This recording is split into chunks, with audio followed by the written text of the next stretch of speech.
Hey everyone, good evening and happy Monday. Welcome to Ask the Agent. I am your host, Sharina George, and I'm grateful for another opportunity to be live. As you all know, when you are live, unexpected things happen. There is a bit of a storm where I'm live from, so hopefully, my footage will remain stable and will continue to be able to answer your questions on tonight. So today is Monday. As you guys know, I come live at 6 p.m. on Mondays to answer your questions. You're out there and you're looking to buy or you're looking to sell your home. You may be even looking to invest in real estate. So, what do we do in 2023? We go to Google University or TikTok University or even YouTube University and we type our questions in. And though many of the answers are solid, amazing answers, those answers many times require interpretation. I don't know what an NOI is if I'm not a seasoned investor. I don't know what ARV is if I'm not a seasoned investor. So tonight on Mondays is my opportunity to bring different experts that are a part of the village because it takes a village for you to buy, sell, or invest in a home. You have a real estate agent, you've got mortgage, inspection, appraisal, you've got the photographer, drone footage, you've got so many pieces and parts, and even title. That's all a part of making this happen for you. So I'm so honored to have a little piece of the village on live with me tonight. Prepare your questions, you guys. You definitely want to ask some amazing questions on tonight. So first, we are going to bring on Liam Lugo, who is also a real estate agent. How are you, Liam? Hey, Sharina, thanks for having me on. Hey, happy Monday. Thanks a lot for being on. Next, we have Joshua Archer, our inspector. How are you, Joshua? I'm doing well. Thank you for having me. Awesome. And last but certainly not least, we have Shane Spence, who is also a real estate agent. How are you? Hey, thanks for having me. Awesome. So we are here tonight, you guys. Let me go ahead and check the comments. Make sure we don't have any initial comments here. All right, in our chat. So you can go ahead right there on YouTube, you guys. Scroll all the way to the bottom, and down there you should be able to see the comment section. Please prepare your comments. So at this time, we're all going to take about a minute or so to introduce ourselves because as you prepare your questions, I want you to know what part of the village I have sitting before you today. So I'm Sharina George, Central Florida Realtor, and I help investors find triplex, quadplex, duplex. I definitely want the home to work for you. How can we get you into an investment property that takes care of itself? How can you not get rich today, but build long term wealth through real estate? So, if you guys are looking to invest in real estate to know more about NOI, what would this rent out as an Airbnb? Is this an area that you can have an Airbnb in? I'm your girl. You want to reach out to me. At this time, we're going to hear more from Liam. Hey, thanks for having me. My name's Liam Lugo, residential real estate agent here in Central Florida. I stretch all the way from the Space Coast to Clearwater, and I'm just super excited to help any type of person looking to acquire residential real estate.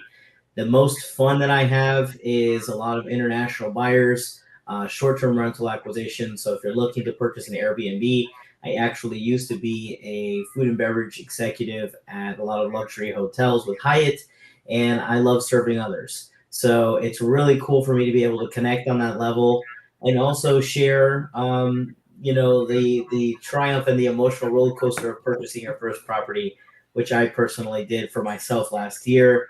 And let me tell you, when once you're in the buyer seat, it's completely different. But I'm glad I was able to share that finally.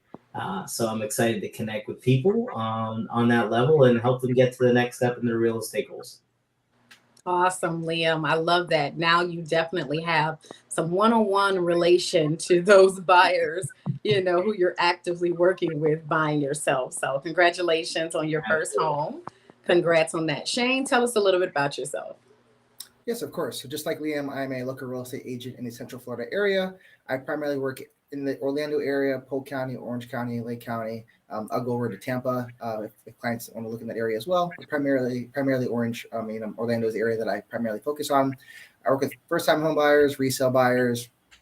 If you're looking to do a short-term, long-term purchase as well, I'm more than happy to help you, or sellers as well.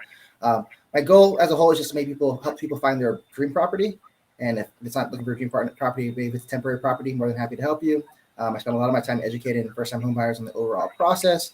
A lot of foreigners are trying to buy short-term rentals in the Disney area, and so I spend a lot of time as well, kind of help them find a good value in the area because I know there's a lot of competition out there, and so it's hard to kind of navigate through these treacherous waters. But overall, those are my main goals as a real estate agent.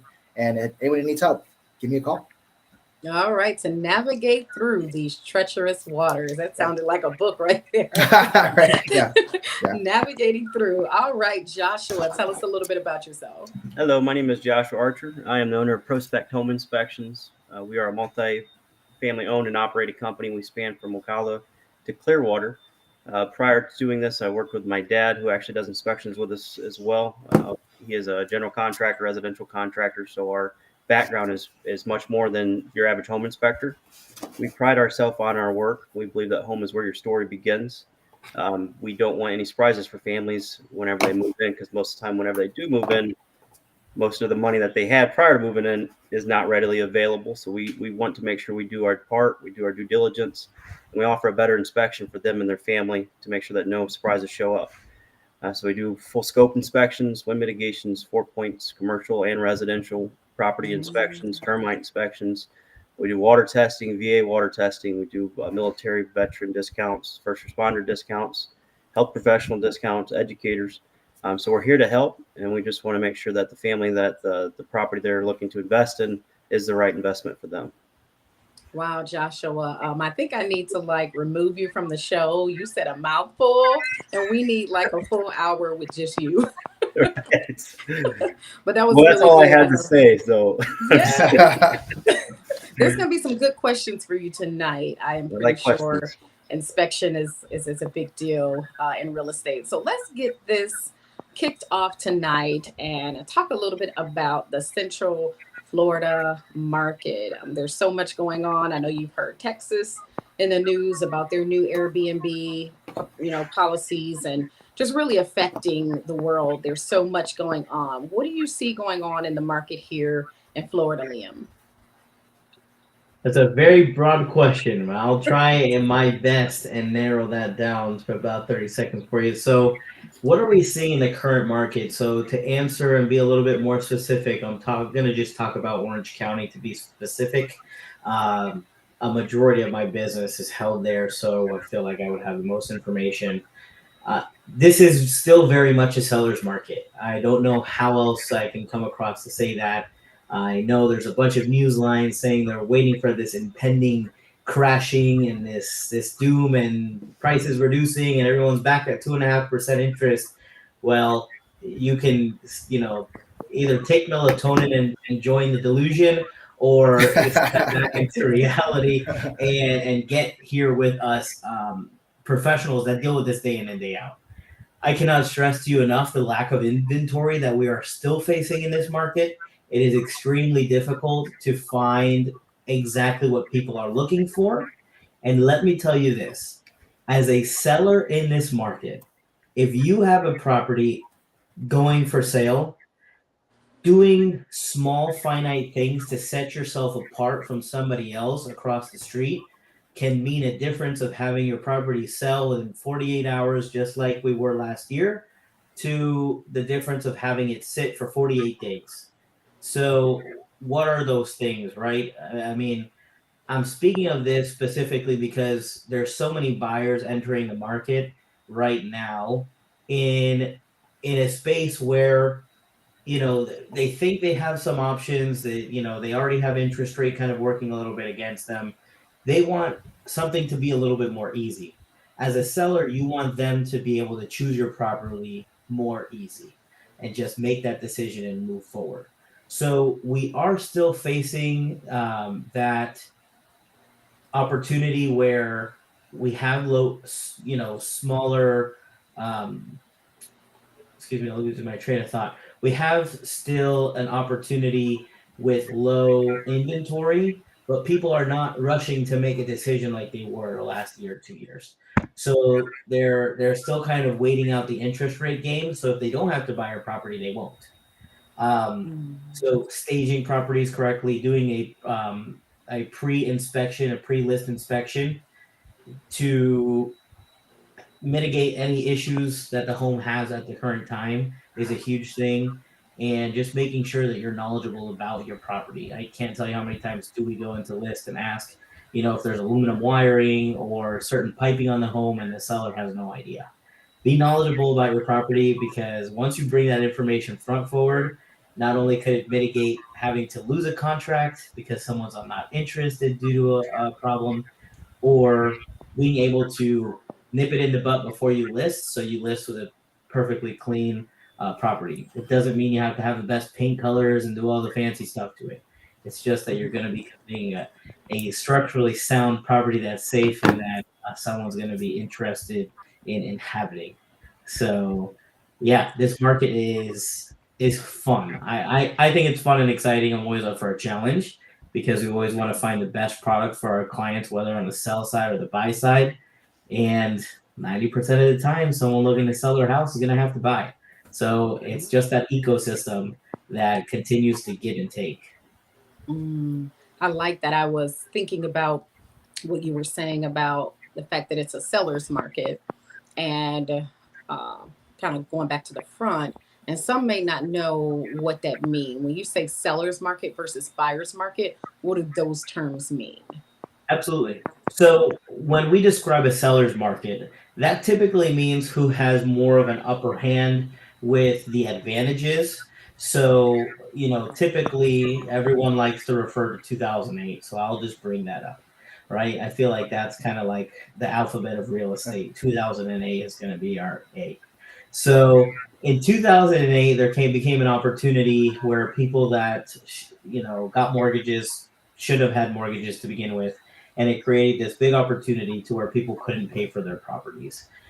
In a nutshell, there's of course a lot more to it. That created opportunity in the market for people going in foreclosures and properties, that impending doom, that crash of property values tanked. So in a seller's market, they have high equity. So they have a majority of the market share. They have a majority of the ownership in the market. And if someone comes in and lowballs an offer, let's just say a property is listed at 300,000, they want to put in an offer at 250. There's about 10 other people that are willing to pay 300 or a little more than that if the property is at value. It's marketed at value. So there's less negotiation on that point, especially with that not so much inventory. So people are sitting at their properties, right? Interest rates have to deal with that, and also the recent inflation with prices. So, like I said before, 90% of people that are looking to sell a house have to buy a house. So, if they're locked in at a low interest rate and they're sitting on equity and the house is okay, then they're not going to go anywhere. So they're not creating that supply and demand in the market that makes it more even. Now, a buyer's market would be more along the lines of, low interest rates, that kind of crash mentality where property values and property owners are more willing to make a negotiation, have a conversation, as to where the last 2 years there was no conversation. It was just people throwing money at people. I would love to know where they got it from because I want a little piece of that. But it was there. People had it. They either got priced out of their markets in their areas. I know we talk a lot in Florida about the New York and Californias. They have the money, right? An average home in New York may be $1 million, and here is 400,000. So of course their money can buy them a lot more, and vice versa. So it's that kind of explains the two. I don't. We can't hear you. Hey, Yep. you guys. I hope you There guys we out go. there Yeah. on live are listening. Liam laid some really good information for you guys when you hear buyer's market, seller's market, when you're on the news or TikTok University. I know so many people go there for real estate TikTok University. education, TikTok University. So I see that you guys are listening. The questions are coming in. So thank you so much. I want to go to you, Shane. Thank you so much, Liam, for giving us that difference between buyers and sellers market. I think that makes it a little more clear for us. Right. So, Shane, I do have a question for you about how long in this market do you think it'll take to find a home and to go into contract for a pre-approved buyer? So they're already pre-approved, Shane, and they come to you to buy. About how long do you think that'll approximately take? Okay. So in terms of that, the average person who buys a house does get a mortgage, and so typically you want to give someone the mortgage loan officer 30 days to complete the underwriting process and confirm that you are all good to go to get qualified to actually pursue that loan. And so the standard is probably 30 days from the time of which you put an offer in to the time of closing. If you are a cash buyer, you could close in early as a week or two. And it's really along the lines of how fast can you give the other side money and for title to actually go through the paperwork to confirm that everything is good to go on the back end. Now, when it comes to individuals looking for a home, it's more or less as quick as you want to put an offer in. So typically, people spend about 2 weeks or so to look for that perfect property. I've seen people put an offer in after one day of looking. Sometimes you see that one property where it's like, this is going to be the house that we're going to raise our kids in, and after 1-2 days, they're ready to put an offer in. They kind of go from there. But it's really in the buyer's control in terms of when they want to put an offer in. Now, as Liam said earlier, it is still a seller's market. There's only about 2 months of inventory, give or take, in the exact county that we're referring to. And so some sellers will make demands like, hey, we need 40 days to close. We need 2 months to close. That's very rare. The average agent will educate their seller that 30 days is pretty common. If it's a cash buyer, a lot less time to close. But for room of thumb, 30 days to close, 35 days to close, and then probably a week or so to find that dream property of yours. Well, this next question goes into what you just said, Shane, because with looking for that property, I know that after they put that offer in, after escrow, there's inspection next. And I think this is where you come in, Joshua, for our next question, which is what is needed when buying a home in Florida when it comes to inspections, Joshua? So it's a long journey looking for a house. Sometimes it's a fast journey, but with that being said, it's always a very stressful journey for the buyers. So our job is to make sure we could take that part away and try to make it the easiest part of the home buying process. So you've already found the house that you would like to pursue. Now it's just whether is it suitable or not. So at a minimum, for lending purposes, insurance purposes, they're always going to require a wind mitigation and a 4-point inspection, which the wind mitigation is an inspection to determine how the house will withstand hurricane. And a 4-point inspection, it covers the 4 major components of the home, which are the roof, the electrical system, plumbing, HVAC, mechanical. They basically want to know the age and the conditions of those systems and if any concerns are present. So we do have some buyers that go just after that. They want the small package, whatever I need, just bare minimum. We always try to push the full home inspection just so that nothing is missed, because things do add up very quickly. And a 4-point wind mitigation inspection is very short and shallow compared to the depth and the length of a full home inspection goes. So our duty is just to make sure that those buyers and those homeowners and those families and their bank accounts are protected at the end of the day. So all of our inspectors, we're all master certified inspectors. We got general contractors on our team. We go above and beyond to make sure that that investment that they're looking to call home is indeed the home that they should be calling home. So when you're doing that inspection, Joshua, what do you feel in your experience and your employees' experience are deal breakers? Like what should some of the sellers who are listening definitely pay attention to before selling the home? So the major things are going to be your roof, electrical, plumbing, HVAC, mechanical. Everybody knows that roofs are expensive, AC systems are expensive, plumbing leaks aren't so bad, but you really want to focus on the condition of your roof. Let's say your house is built in 2002, and now you want to sell your house. Somebody told you your roof is good, and it may be good, but when you get down to the insurance company, they're going to want a minimum of 5 years on that insurance form, and most of the time that roof's not going to qualify. So you got different shingle types, you got different roof types, but if you're 20 years max, you may as well just consider replacing the roof because it's going to happen before closing or right after closing. So to get a step ahead of the game, you would want to make sure that your roof, you can do a certification on your roof, or you can just automatically assume that you're going to give the buyer credit. Plumbing, of course, is pretty preliminary. If anything that's before 1970, more than likely it's going to have galvanized or cast iron plumbing. So you want to make sure that's in good condition. Anything before 1970 as well, aluminum wiring is hot there. So if you have an older home, it would be wise just to do a pre-listing inspection is what we refer to it as. We'll go through the property. We'll highlight any concerns, anything that may hold up the transaction. As we know, a lot of people are trying to move fast, so they don't want anything to be held up. So as a seller, you do your part, and you may actually save yourself a tremendous amount of time and become more familiar with the house that you're selling to another family. Yeah, and I was going to suggest that as well. That was good that you said that, Joshua, before we hit the next question, to have that pre home inspection. Like, if you're listing your home, if you definitely are serious about it, why not get the pre inspection, especially if it's an older home? I can see if your home is a year or two and you're pretty confident that things are brand new. But if you do have a home that's 20, 30, 50 years old, it might be a good idea for you guys out there who are watching, if you're thinking about selling your home, to kind of contact Joshua to get that pre inspection. And I know you'll give them some things that they should kind of tighten up prior to contacting an Absolutely. agent to list, so that you don't contact that agent and then now have another month or two of repairs and then, May, putting it on the market. and if I could chime in on that, we actually just did a property inspection. It was almost 5,000 square foot home. It's a nice, big, beautiful home built in 2016.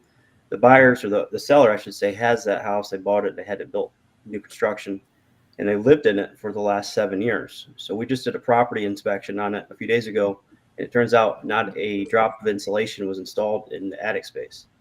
So their energy bill has been tremendous over the last 7 years, and they just thought it was because it was a big house. But in reality, the attic wasn't insulated. So now the seller's going back to the builder. Now it's getting into litigations and small claims, basically trying to get the builder to insulate the attic so that the buyer can purchase it. And more than likely, from the information that I gathered, it sounds like this deal might be falling apart.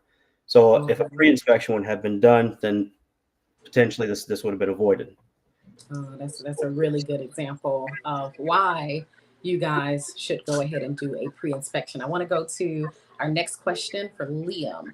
Okay, what do you need and expect from the buyer's loan officer who pre-approved them during the buying process? What do you need from that lender? What do we need from the lender? What do we need and Yes, when expect from the buyer's loan officer who pre-approved them during the buying process? This is a great question. So thank you so much, Rochelle, for asking that. It's super important for no matter what stage the relationship starts, whether the relationship with you starts with your realtor first or it starts with your loan officer first, that your loan officer and your realtor have a great communication. They are the two biggest people that are going to be involved in your transaction, and if they can get a hold of each other and have conversation about your file, that is the biggest blessing that we can ask for. I cannot tell you how many times someone comes to me with a pre-approval from someone I don't personally know, which it's impossible for me to know everyone, and it's okay if you come with a pre-approval from someone. But let's just say they have a pre-approval from Rocket Mortgage, and they come to me and they say, "Here's my pre-approval. It's for this amount." Now, let's just say they had a different conversation with Rocket Mortgage, and Rocket told them, "Hey, I know you wanted to be approved for 400,000. What we did was we went ahead and approved you for that, but you're going to need closing costs." Well, let's just say that buyer never disclosed that to me. We go in, we put an offer, we get the offer accepted. Now we're under the contract, we pass the financing deadline, and this comes up. Well, guess what? Now your escrow is at risk. Escrow is that deposit you make within the first 3 days. It shows your, like the security deposit, whether it's like a rental or something like that. But that's also your wager money. So it's super important for your realtor to have a connection or a conversation at the bare minimum to your loan officer. The loan officer should review your file, and it's something that if you're not comfortable for these two parties to have a conversation about your file together, typically what I do, and this sets a great expectation and example for how the transaction is going to go. I get a three-way call, sometimes Zoom, depending on the comfortability of the client, or if let's say the loan officer is not in the area, then we'll do in person, not person. So what we review at that time is what they're pre-approved for. Might also not be what they want to spend on a home, which is super important as well. I'm not only looking for something that's going to be physically great for you and what you've described, but financially what you've described. If there's anything too, let's just say like you're more cash heavy instead of having a stronger credit, and we need to look for a different price point or have a certain percentage of closing costs involved. What's going to be that magic money maker that says, okay, The finances are in check, the property's in check. Let's make an offer. Let's move forward. I can't tell you how many times, that doesn't happen first, and then we're already under contract because we found the perfect house, already had a pre-approval, met you at the open house, and now we're putting an offer in. So it's super, super, super important for me to be able to get a hold of your loan officer. Nothing against big banks or anything like that, but having an understanding and a contact person. As a realtor, I need to know who to get in contact with. If I agree. Listen, you guys, I agree. We yeah, need to be able to have that connection, that pre-approval letter being sent to your email. It's great, but that one-on-one introduction, because sometimes the lender will be someone that your buyer chose and came to you with that lender. I know sometimes it'll be a lender, you recommend and kind of put your buyer in touch, but then sometimes it will be that buyer that comes to you already pre-approved. Maybe it's a cousin, a friend, and they have an amazing relationship. But listen, you guys, it's not just important that you have a great relationship with the lender. As your real estate agent, I need to have a relationship too. So I love that, Liam. We're going to keep going, you guys. These questions are coming in. Awesome. Joshua, go ahead and get your mouth ready because you got a lot of answering to do. We got about 3 questions for you. All right, so I'm gonna break it up a little Did you bit, say Joshua, 30 so you aren't answering All right. so you aren't answering question after question. I'll break it up for you a little bit. So the next one I have for you, I'm going to go to the most recent one. Was, do you recommend an inspection for new construction? Thank you for that question, Gina. Do you Yes, recommend inspection on new construction? absolutely. That brings me back to the previous house that I was just speaking about in 2016 where they didn't insulate. Not often do we run into it, but it does happen. Some of these subcontractors and contractors are working so fast. Things do get missed. People are human. They're going to make mistakes, whether they meant to or not. Mhm. So I absolutely do recommend it. And as far as that final touch, usually the building process is very long and treacherous, and people are just trying to get out and move to the next house because it's been so long. They tend to overlook and do things in a way that shouldn't be done as far as new construction goes, as cosmetics, whether it's tile or damaged cabinets, unlevel grout. Sometimes the thin set they put below the tile in the house, they don't allow the concrete below to cure before they put their thin set down and their tile down. So down the road, what will happen is that foundation will cause the thin set to break loose, and then the tile's damaged at that point. And all these things could potentially be avoided by doing a new construction inspection. I can tell you that our inspection reports, let's say a house in 1980 compared to a new construction house, the reports are very similar. They may not be as extreme, but the lengths of the summary reports and all the different items that we found during that inspection are going to be very close. So yes, I would say absolutely on a new construction inspection.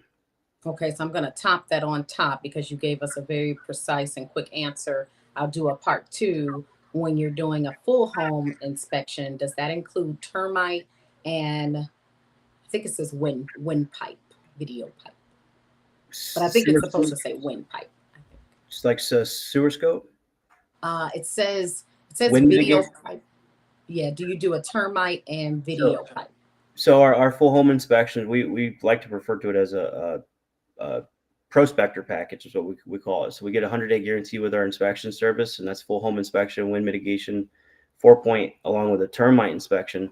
As far as sewer scope, we are actually in the process of becoming licensed and certified to be able to offer that service. But as of right now, we do not. Okay. But Okay. in the That's near really future, good. hopefully things work out. All right. So you'll be adding that service soon. But it We're sounds like to working on me it. the services you have right now, Joshua, sound like It's it's everything that a person would need to definitely right. make a And one thing well-informed. I forget to mention, just because it's force of habit at this point, is thermal imaging. So whenever we do our full home inspection, we use thermal imaging, and this will pick up any voids in insulation. This is big for our new construction properties. We have a lot of properties where the attics are not insulated, or the gable walls are not insulated as they should be, and that's energy loss. And it might just be a few bucks a month, but over time that could lead to obviously expensive repairs as far as condensation trying to find its way in, and then costs that you could have saved and used it elsewhere. Hmm. Really, really good information. And listen, you guys, Joshua is just a phone call away. Let me go ahead and put his phone number here at the bottom of the screen. If you do have questions that you'd like to ask him direct, or you'd like to have him come out to do an inspection for you, his phone number is actually scrolling at the bottom of the screen while I read the next question, Joshua. I'll keep your information right there. Thank So you. thank you guys. These questions are great. All right, Shane. So when a person is coming to buy a home, should they get pre approved for the mortgage before searching for a home? And after, or do they find the home first and then come to you? And then I'll have a second part to that question as well. Can you hear me now? Yes, I can hear you. Perfect. Okay. So for the most part, every realtor wishes that every client that comes to them is pre-approved before they actually meet the realtor, because number one, it makes them know that the individual is serious about buying a home. And depending on what's going on in the market, most pre-approvals last 3 to 6 months. They're back during COVID, and last year it lasted 6 months, and now it's more about 3 months. The only main thing is when you get pre-approved, it doesn't lock in the interest rate for that period of time. And so until you actually begin the underwriting process and pick a home, the interest rate is still adjusting. So if you got a pre-approval for, let's say, 6.5%, it's very possible that when you actually select that house with your realtor and start the underwriting process in more depth, that the interest rate could be 7%. And because of that change in difference from 6.5 to 7, if you're shopping for homes at the max peak of what you're allowed to what you could afford, it may push you over. But long story short, you definitely want to get pre-approved right when you meet your real estate agent or a little bit before, so you can officially start your search when it comes to looking for a home. Okay. Awesome. Awesome. Awesome. And then part two to that was I come to you, Shane, and I can only afford a, let's say, $2,800 payment. I'm like, Shane, we're about to find this $800,000 home today. I'm telling you, this is what I want. And you're like, oh, okay, she just told me a $2,600 payment. Yeah. Do you take the person out to the $800,000 home and give them a reality check as to what that monthly would come out to? Do you sit down right there and kind of explain the difference? What is it that you would do? Yep. So assuming that someone's pre-approved already and their maximum amount that they could afford is $2,800, and that includes principal, interest, HOA, tax, insurance. It depends what they're looking for in terms of a home. So if someone's looking to buy a home in Orlando, $2,800 is not realistic unless they're putting down 50% of the price of the house. And so if you're looking to buy the average house in Florida, which is about 400,000, in my area it's more about it's around 450. If you're buying a $450,000 home and you put in 5-10% down, your payment is going to be around $3,500. And so the question really comes down to, what are you willing to pay per month? So just because you get pre-approved for, let's say, a $500,000 house with 10% down, doesn't mean you really want to spend $3,800 per month on a monthly payment. And so the first question I have with my clients is looking over the paperwork. I usually call to confirm that everything's accurate and that they received all the proper information, so there's no issues down the road. And as Liam talked about earlier, I am like the MLO's best friend to make sure that everything goes smoothly, so nothing falls through the cracks at the end of the day. But after I call the MLO and confirm everything's good to go, I usually send my client various properties that are within their price range. Never at the very top at the end, because again, recently interest rates have been rising slowly but steadily. Right now we're around 7.1. A month and a half ago we were around 6.5. So they do adjust. So I don't ever want to look at the top end because I want some wiggle room for any issues that may arise. And we kind of go from there. But people really need to kind of think and self-reflect to see how much they want to pay, because the notion of locking in a rate now and paying $3,500 a month sounds good, but interest rates do go up and they go down, and a lot of people say they'll buy a house and they'll refinance in the future. It's always a possibility. You definitely should. Whenever you can get a lower rate, I definitely encourage it. But in the meantime, that rate is gonna be there for a while. So make sure you can actually afford what your pre-approval says and you're comfortable. You don't want to be house poor unless it works for you. And now, of course, it does make sense in an area where houses appreciate a lot, but it does vary from location to location. But overall, yeah, it's fine. Get pre-approved before you meet your realtor, and make sure you're looking at properties that are reasonable, that actually fit within your budget, not what the pre-approval says. I love it. And out there on Google, you guys, there are so many. I am in support of many things that Google does offer. There's a mortgage calculator out there. Literally, you can put in what you've been approved for. You can put in, what you plan to put down. You don't need to put, if it's 10% minimum, you can decide to put 15% down. And let me just say that as well. You guys don't have to go with the minimum amount. You can always put more to lower that mortgage a little bit. And then also, You'll find this on TikTok University. I love how Shane just kind of just smirked a little bit when I talk about TikTok University. But you will also find that there are also ways to pay down your mortgage faster by scheduling biweekly payments is one way. By paying, let's say, half of what if the mortgage is 2,500 a month, and you put an extra thousand toward the principal every other month, that's going to definitely pay down that balance a lot faster as well. Liam, for you, we talked about pre-qualification, we talked about pre-approval. The question came in the chat: is there a difference between those two, and does it matter? Pre-qualification and pre-approval. I I think the better way to answer this question, because a loan pre-approval and a loan pre-qualification, um, for the most part, is the same thing. But what they're, I think, asking for is if they have been already gone through underwriting. So a pre-approval is going to be, given the information you've given us thus far, just like when you go shop for a car, this is what you can afford.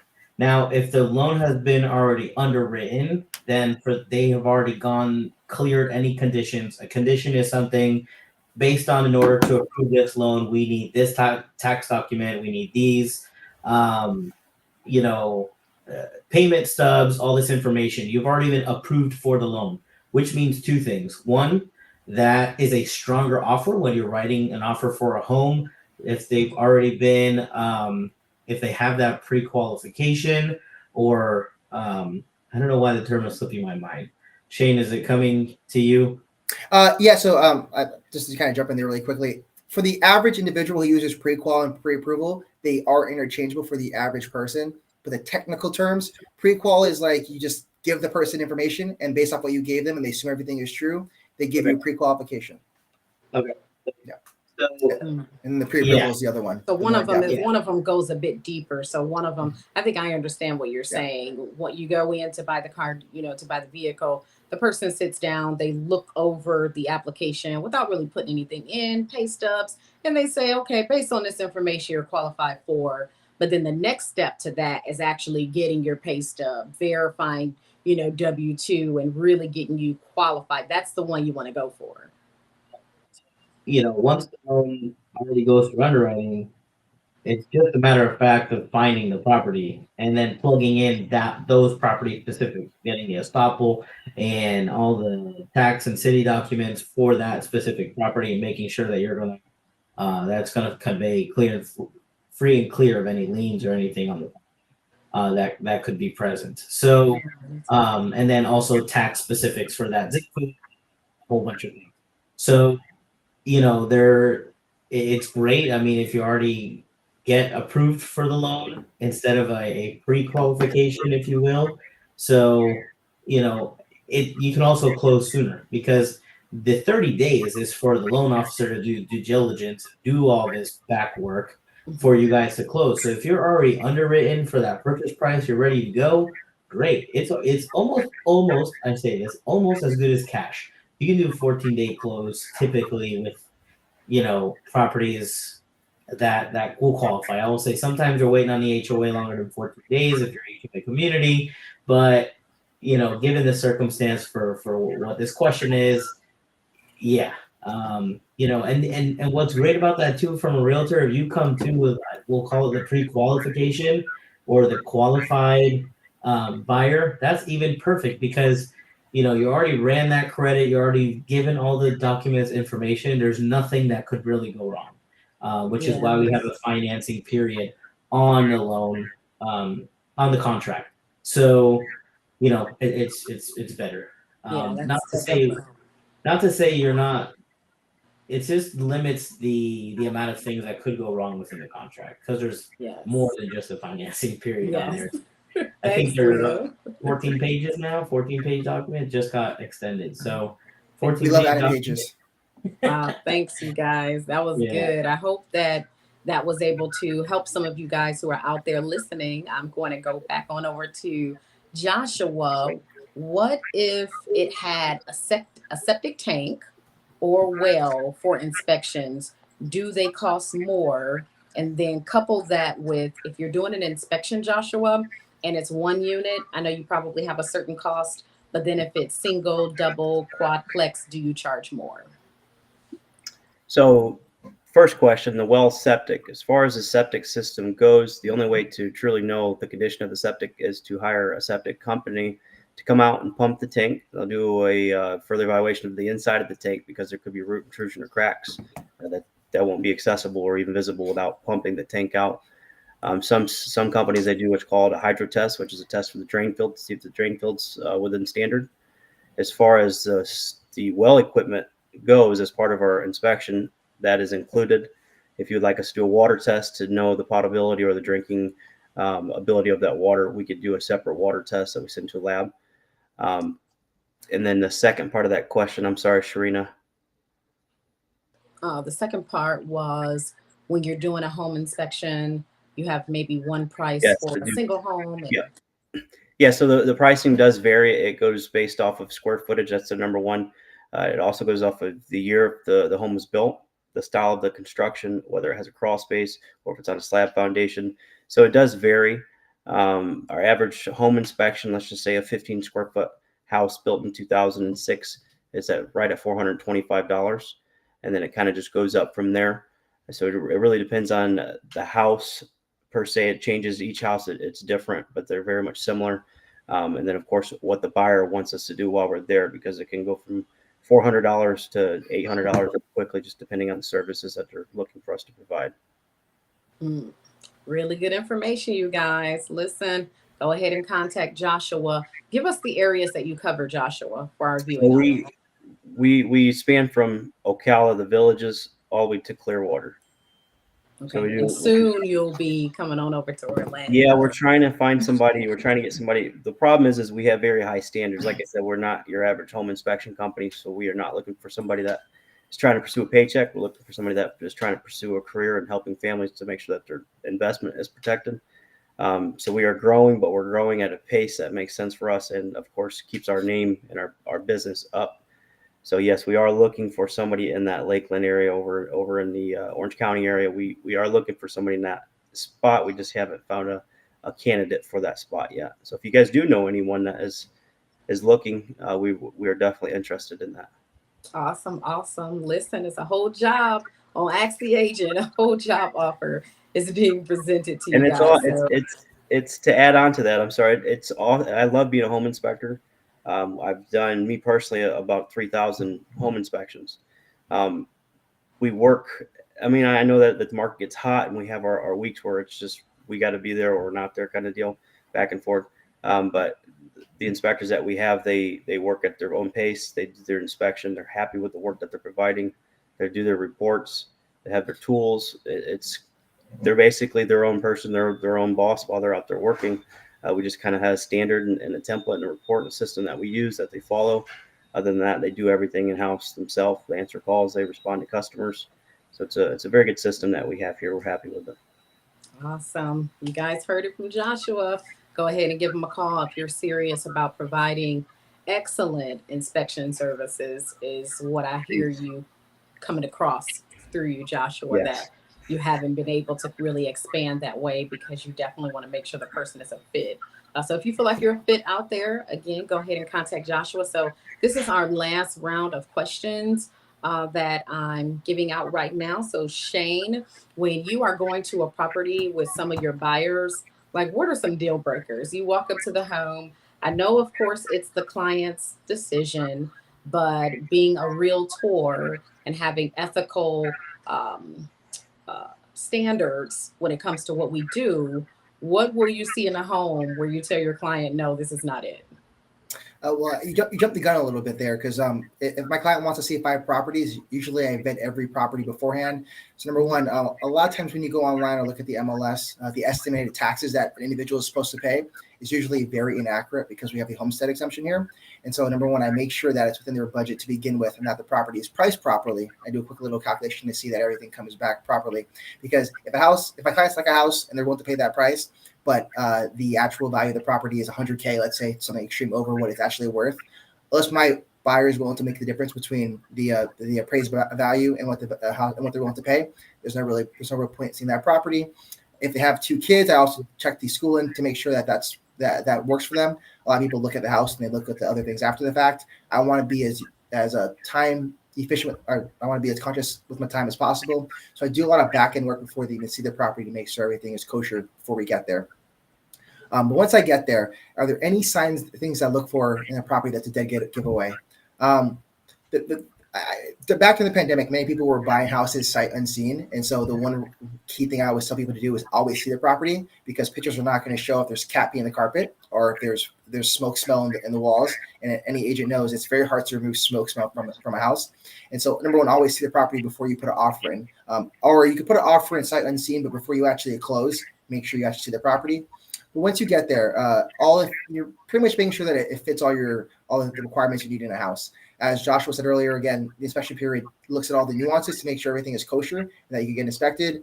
As a realtor, we always ask the listing agent what the age of the roof. I think Josh said 20 years, but for the most part, most Florida insurancers will not insure a roof anything above 15 years, and many of them won't even insure one above 10 years. So it's really hit or miss, but your local agent could kind of give you an expertise on, depending on which insurance provider you have, what their limits are.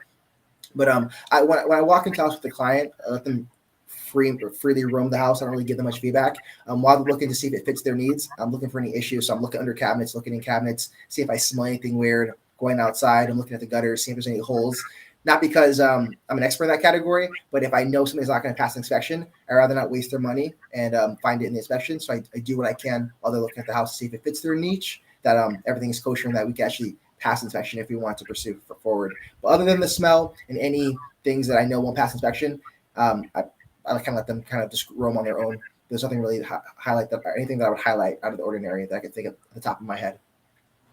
Good. Look at that, you guys. If you call Shane, if you're looking to buy a home, if you're looking to sell, I'm putting his number at the bottom of the screen. He's going to do an amazing job at due diligence and making sure that, like he said, he's researching the neighborhood for you guys. He's going above and beyond for you, and you won't find a lot of agents like that. So I definitely want to encourage you guys to reach out to Shane with Watson Realty Group Corp.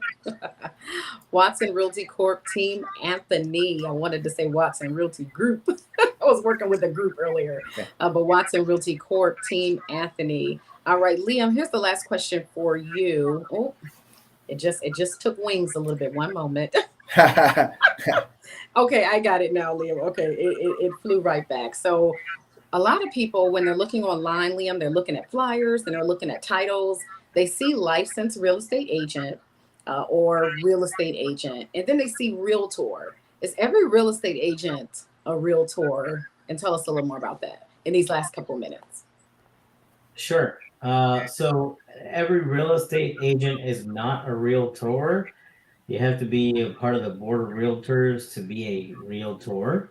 Um, if they are licensed in the state of Florida, I mean, 95% of the time they are a realtor, because you have to pay your dues and be associated with, you know, all the boards that we have. So, for example, there's, I mean, your Tampa regional, got the yeah, ICO. from all the cities and stuff that you're associated with. So we pay dues. Not only does that protect you as a client, because there is a code of ethics that we have to follow as a board of realtors. So if anything were to happen, someone has the ability to come out and issue a complaint on you, and ultimately your license could be at risk. So that's how we keep each other.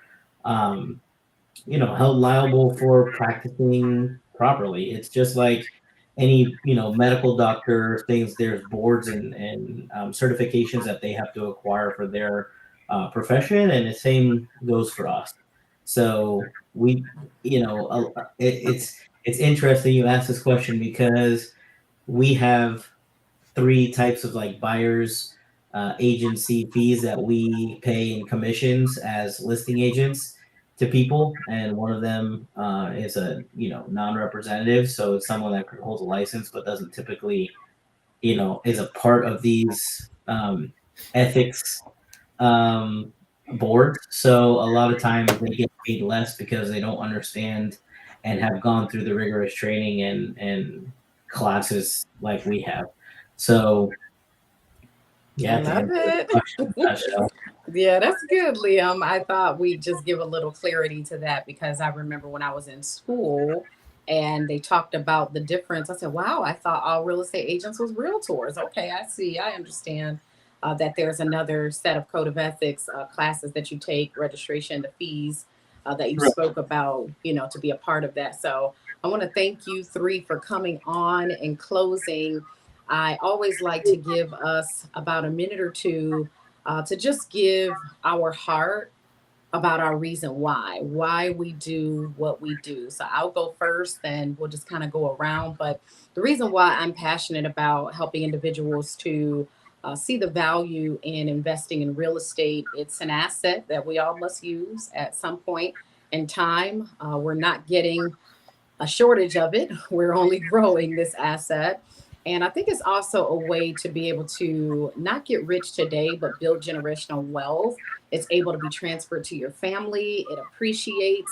You can buy a duplex, for example, with FHA or even a quad. You can live in one and receive the rental payment from other three. It just makes sense that if over 90% of those who are millionaires have done it through real estate, that means that something about it is proven, something about it has a proven track record. And so, as an agent, I definitely want you to get a great ROI. I want you to know your cap rate. I want you to be able to see the figures for my client that I have right now was able to draw up a year plan on this is how you're going to get to profits. This is going to how you're going to get to the goals that you're reaching for. So, as a real estate agent who focuses on investing, that is my reason why, to see you build generational wealth for you and your family and to get back some more of your time. If you know your number and you acquire enough real estate, you can be free to really not just work, but do your job as to why you exist in the earth. Motivational speaking, going overseas, and helping with philanthropy. There's so many things that you're able to do. So, in that 2 minutes right there, that is my reason why, you guys. What is your reason why, Joshua? So my reason why, I guess, is because I'm a family man. So I have children. All of our inspectors have children. We know how important those children are to us. And so whenever we have the opportunity to serve a family and make sure that the house that they're looking to invest in is, in fact, the house that they should be investing in, kind of just gives us a little warm, fuzzy feeling. Some even on the days where it's like, I'm sorry, but this house isn't going to work out for you guys. Um, and a lot of times, whenever that happens, it's because we find something that wouldn't have been found otherwise. And even if another inspection company came through, may have not have found that concern. So whenever we find those home runs is what we call. I know it's bad for the family that was excited looking to buy it, but it does make us feel good knowing that we stop possibly a economic or a money pit from happening to that family. So it means a lot to us. I think that the home buying process is stressful. We try to make this one as least stressful and try to pull the emotions away from it. I know people get attached to homes very quickly, and then sometimes those things fall apart, and you see some heartbreak. And we've worked with buyers over and over and over again. One lady, for example, we did 5 or 6 home inspections for her, and we got to the end, and she said, "Joshua, whatever you find, can you just unsee it? Because my family, we need somewhere to stay. We need somewhere to live." And we did that inspection just like we did the first inspection. And it turned out that was the house for her and her family. And it made us feel really good. And she still praises us to this day over that. So that's why we do it. It really speaks of the standards that you have, Joshua, that you really want to see this family thrive and not just survive in this place that Right. they're this money pit that they're constantly fixing things. So I thank you for your integrity in the market as one of our individuals who are part of the village. Thank you so much for everything that you're doing for families. Liam, what's your reason why? Yeah, I think the biggest thing is I've always been in a position of serving others. So I used to be able to connect with people over creating delicious food and dishes and have people come and spend their whole year's savings on one vacation at a hotel. And there has to be something that I get out of it too. Emotional wise, I wish that I could pay my bills with the emotional connections that I make with people, but ultimately that's not the case. So my other love personally was real estate. So I decided to get into that, and it matches a little bit more of my financial needs to pay my bills and to continue to build my brand and business for myself.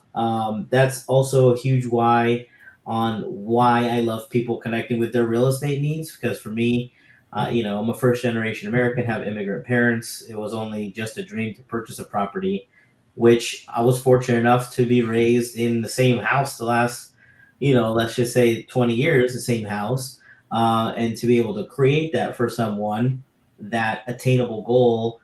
If they would have never sold that property, they purchased it for $200,000. If they would have never sold it when they did, and let's just say the last 2 years would have sold it, it's $1 million property.